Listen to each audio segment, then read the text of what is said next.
يا صباح الفل. اذا انت من اي منطقه في دمياط ومحتاج شغل في دمياط القديمه او الجديده او راس البر، فانت مستني ايه؟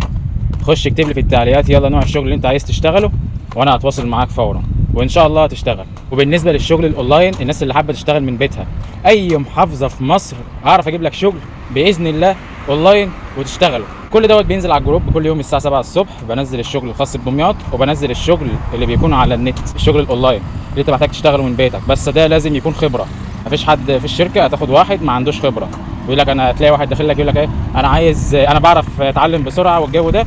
لا، شغل النت ما يعرفش الكلام ده.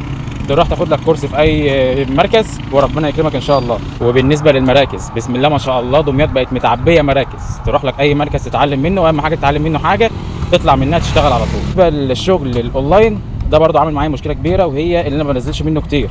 ليه؟ لان انت بتتكلم دلوقتي في اكتر من 95% اللي بيجي لي نصب، فمش اي حاجه كده انزلها عندي، وانا برضو ما يرضنيش اللي انت تخش عن طريقي وانت واثق فيا تخش يتنصب عليك لا قدر الله. حاجه انا شخصيا ما احبهاش. شوفوا لقيت ايه وانا ماشي في الشارع وانا بعمل الفيديو،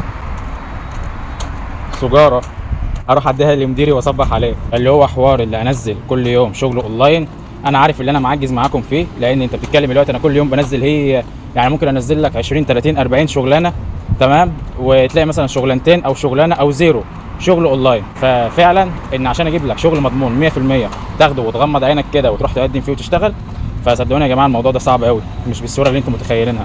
فالله المستعان، ربنا يقدرني ويساعدكم. ادعوا لي اهم حاجه، هاشتاج معانا هتلاقي شغلك، هتلاقيه موجود عندك على الفيسبوك وعلى الانستجرام وعلى التيك توك وعلى اليوتيوب.